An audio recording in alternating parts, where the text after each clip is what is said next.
Hai guys, kali ini aku mau sharing cara lapor SPT e-filing di djponline.pajak.go.id. Pertama, kita buka Chrome dulu, lalu ketikkan djponline.pajak.go.id. Boleh menggunakan browser yang lain. Terus masukkan NPWP kita berapa.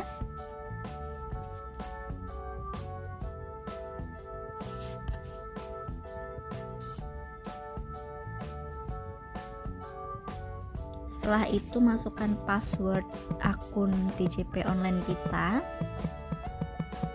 Setelah itu masukkan kode keamanan sesuai yang tertera di samping kiri yang tulisan warna merah.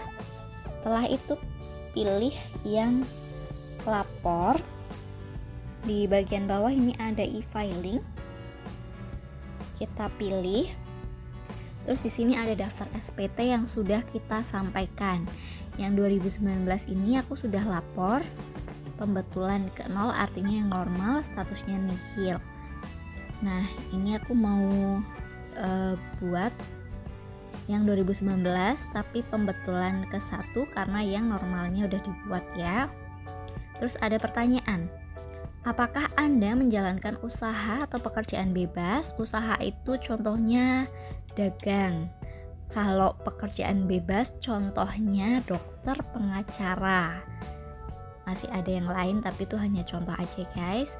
Kalau tidak maka klik tidak. Lalu ada pertanyaan yang kedua, apakah Anda seorang suami atau istri yang menjalankan kewajiban perpajakan terpisah atau pisah harta?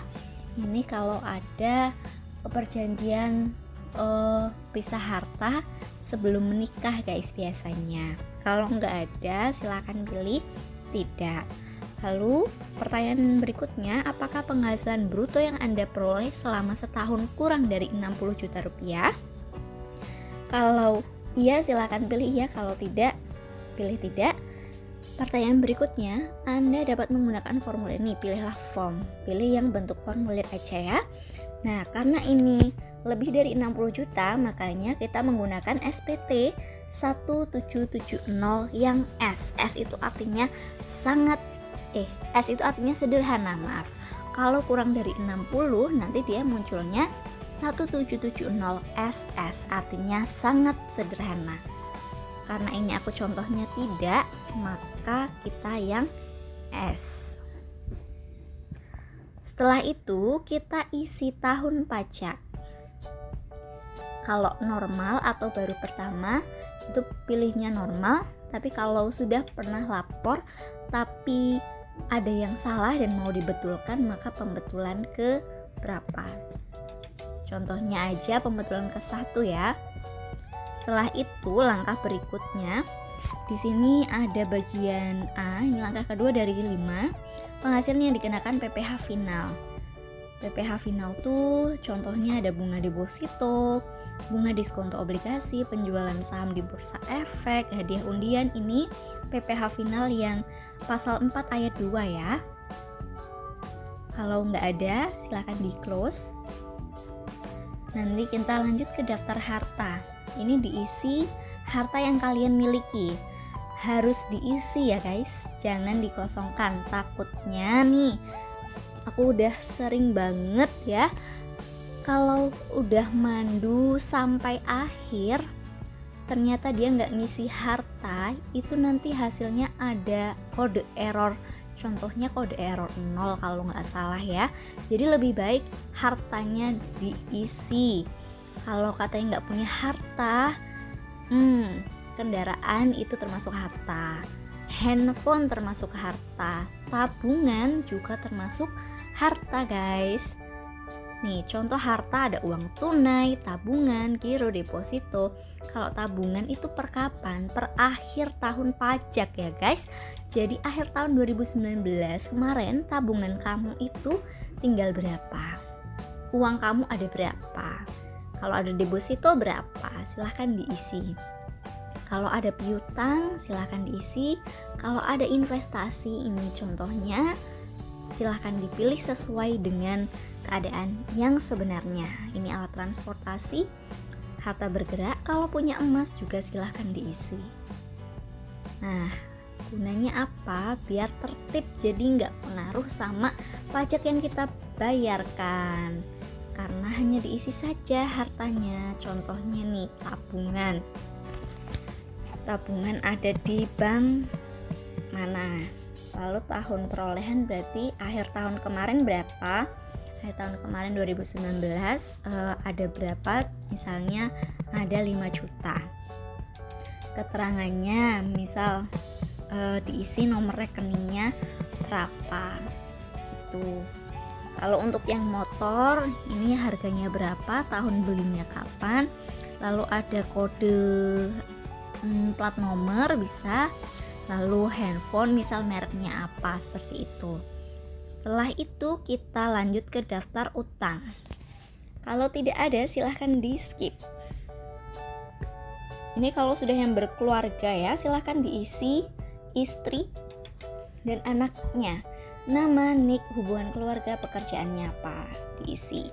Kalau untuk yang tadi yang harta itu untuk keterangan harus diisi ya guys, jangan kosong karena dia nggak mau kalau kosong. Lalu kita lanjut ke langkah berikutnya. Nah, setelah itu ini silahkan diisi penghasilan neto dalam negeri lainnya, tidak termasuk penghasilan dikenakan PPh final dan atau bersifat final. Contohnya kalau ada penghasilan dari bunga, royalti, sewa, hadiah, keuntungan dari penjualan, atau penghasilan lain. Kalau nggak ada lanjut ke B. Ini kalau ada silahkan diisi, kalau tidak ada lanjut ke bukti potong. Nah ini contohnya aja belum ada ya. Nah kita tambah nih. Terus ini maksudnya apa sih? Daftar pemotongan pemungutan PPh oleh pihak lain dan PPh yang ditanggung pemerintah. Ini adalah masukin bukti potong yang kalian terima dari perusahaan. Nah contohnya itu yang kayak gimana sih? Contohnya itu kayak gini guys, ini namanya bukti potong. Kalau PNS, bukti potong formulirnya ini namanya formulir 1721A2. Kalau dia adalah pegawai atau karyawan swasta, itu namanya formulir 1721A1 ini ya.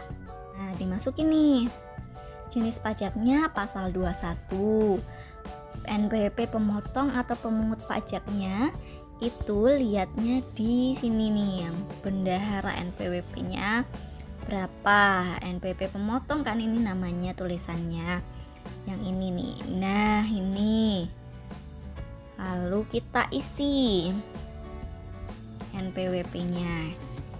Ini aku udah salin jadi tinggal kopas aja ya. Nah nanti akan muncul. Terus nomor bukti potongnya yang mana ya? Nomor bukti potongnya adalah yang atas ini guys. Nah boleh ditulis dari yang awal yang 1219 atau cukup yang belakangnya aja. Itu berapa? Kita tulis.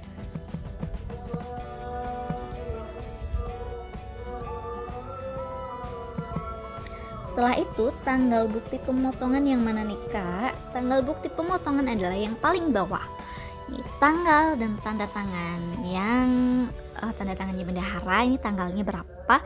Yang di bawah sendiri 20 Januari 2020.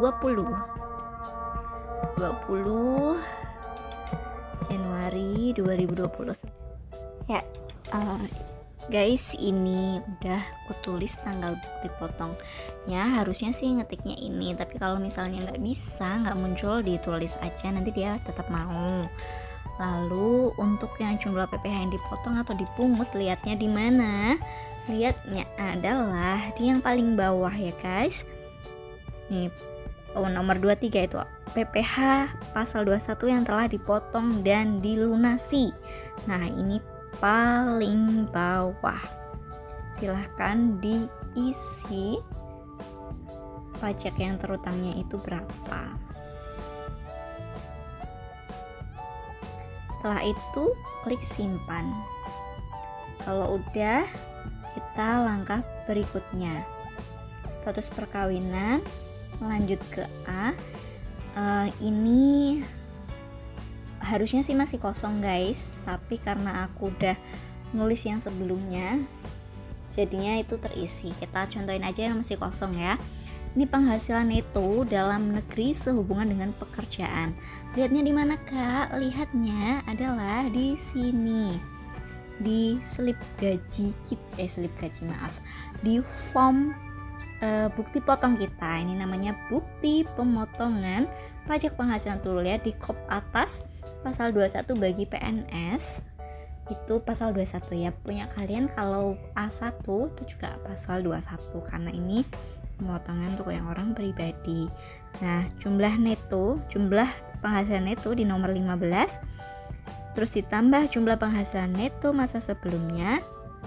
Hasilnya adalah jumlah penghasilan neto untuk penghitungan PPh pasal 21.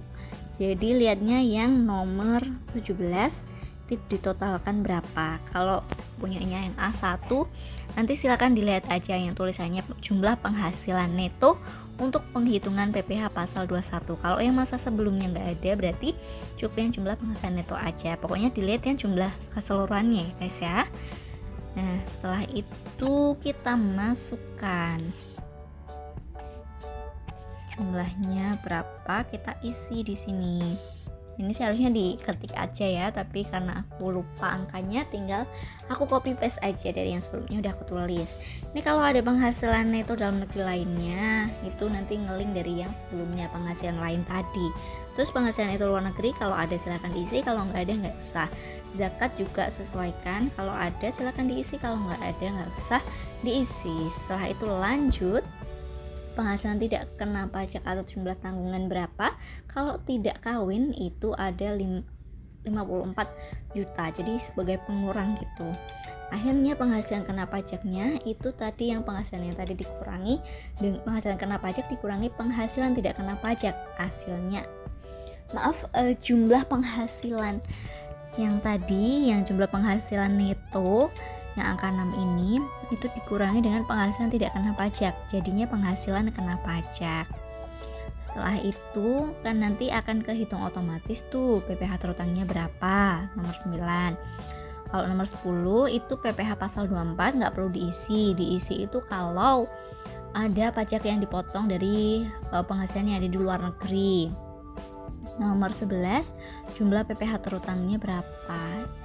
Lalu nomor 12 ini PPh yang dipotong atau dipungut pihak lain ditanggung pemerintah dan atau kredit pajak luar negeri dan atau terutang di luar negeri. Ini bukti potong yang tadi kita isi yang bagian C, daftar bukti pemotongan yang kita isi banyak. Yang tadi dari bukti potong kita masukin itu ngelingnya ke yang nomor 12 ini guys. Pokoknya ini ngisinya sesuai dengan yang ada di bukti potong ya guys ya. Untuk pengisian penghasilan itu dalam negerinya yang tadi. Setelah itu PPh dibayar sendiri, PPh pasal 25 itu kalau ada angsuran, kalau nggak ada 0. Lanjut. Nah, kalau udah nihil maka bisa dilanjutkan lagi ke F. Kalau dia kurang bayar biasanya harus menyertakan dulu NTPN. Kita harus bayar dulu, menyertakan NTPN seperti itu. Kalau nihil maka 0, lanjut ke F, lanjut ke pernyataan setuju. Langkah berikutnya, nah ini kan ada kode verifikasi. Ambil kode verifikasi di sini, pastikan server kode yang Anda terima sesuai. Di sininya diklik, token telah dikirim ke email Anda. Oke. Lalu kita buka emailnya guys. Ini dia kode verifikasinya. Kita copy, terus pastekan di sini, lalu pilih kirim SPT. Setelah itu selesai. Karena ini aku hanya sharing saja, tidak kukirim beneran ya guys. Jadi gitu caranya. Kalau udah selesai nih, nanti ada di arsip SPT. Nanti kalian menerima menerima bukti penerimaan elektronik. Kalau kalian sudah lapor, ini bukti kalau kalian sudah lapor SPT guys. Kalau Yang ini buktinya juga sudah dikirimkan nanti ke email untuk bukti penerimaan elektronik. Jadi kalian punya dua, di email dapat, di DCP online-nya juga dapat. Seperti itu guys. Cukup sekian. Kalau sudah silahkan di-logout. Terima kasih telah menonton. Selamat mengisi.